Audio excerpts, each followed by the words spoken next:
bland accounts of his adventures driving across the country, partying, and extolling the romance of the road.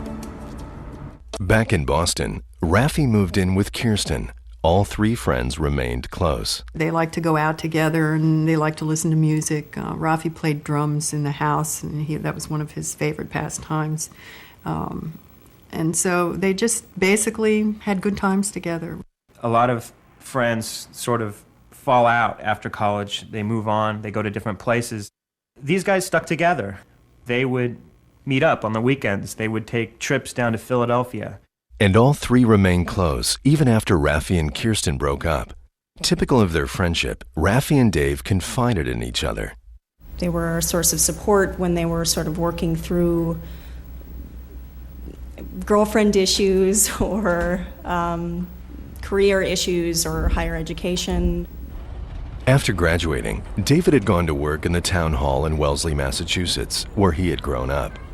There he would do things like answer traffic complaints and deal with the public. And he was very good with people. Dave decided to go to graduate school in California, and by July 1999, he was ready to move across the country. You see two friends who are coming to a turning point in their friendship and in their lives. They will have to separate. They will have to split up. One will have to go west, the other will stay east or travel off into the world.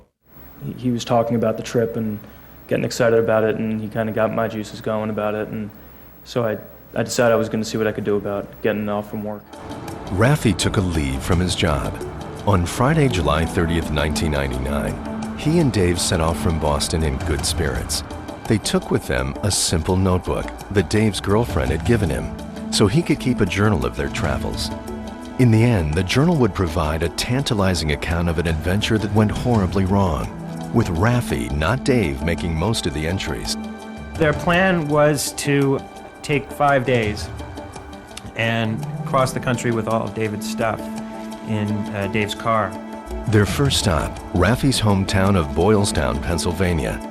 The next day, they drove on to visit Dave's sister in Virginia, and from there, they went south to Tennessee. The journal describes a hard-driving journey, punctuated like their friendship, with evenings spent drinking and playing pool. Heading south, they visited Nashville, Memphis, and New Orleans, staying at campsites along the way. From there we went to Austin. Same thing, went out and found a bar with some pool tables and shot pool all night. Did some drinking.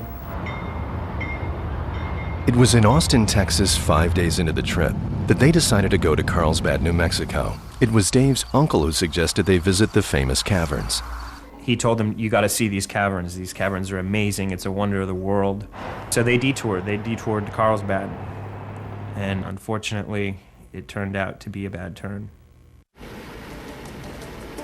By the time they had driven the 500 miles to Carlsbad, it was getting late. They were looking for a cheap place to stay and had decided to camp in the national park. They listened impatiently as a ranger helped them fill out the permits and explain the rules of backcountry camping. I remember him telling us about no campfires in the park, pack out what you pack in.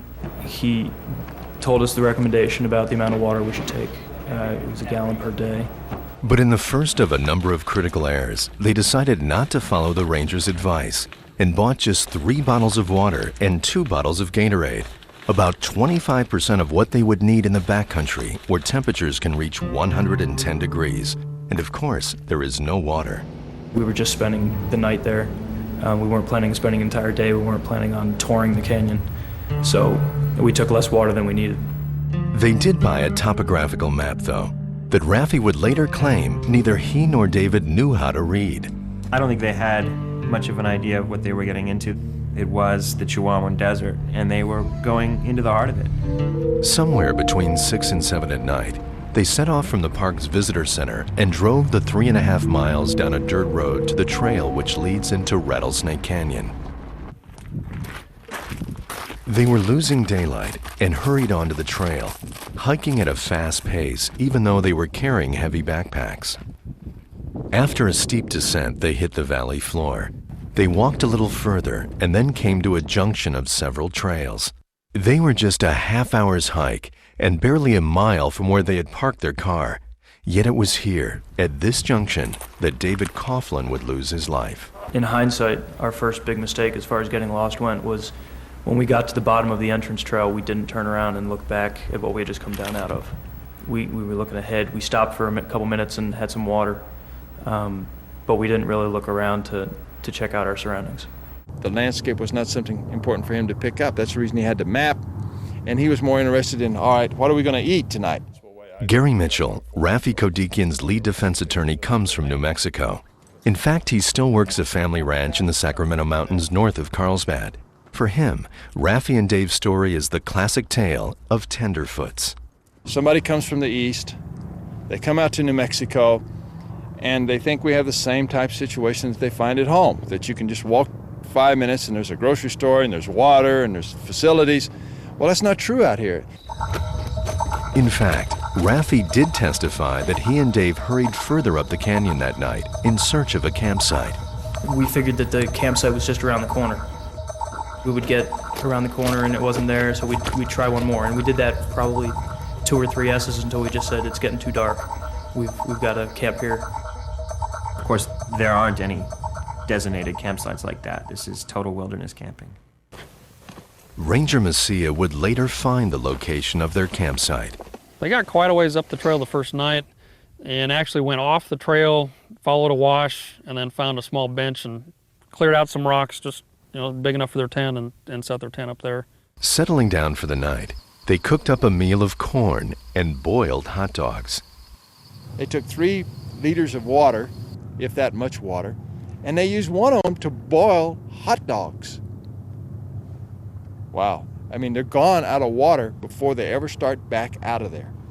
We like to think of, college kids as normal, healthy, they think straight.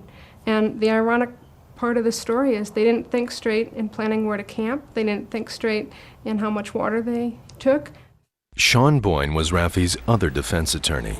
They had all of this theoretical and analytical skill, but when it came down to the basic skills that helped found this country, and the basic skills that you need to survive, they didn't have them. Skills such as conserving water, an essential requirement in the Chihuahua Desert. Rafi and Dave had almost run out of water the next morning as they hiked back down the trail following the stone piles called cairns that marked the trail. They were thinking about the bottle of Gatorade they had left in the car. The trail we had gotten to came off the riverbed. You could tell the riverbed from the rocks and the direction it was going. There was a cairn there, and there was somewhat of a worn path into the brush, which is where we stopped and finished our water. Rafi's testimony indicates that for some reason when they came to the junction of the trails, they failed to see the cairn on their left that marked the path back to their car. Instead, they headed on, taking the path that went to their right, toward the ruins of an old deserted ranch. It paralleled the riverbed for a distance and then dumped back into it. And we kept walking and got some distance before we realized that we didn't recognize the surroundings we were in. They headed back along the path.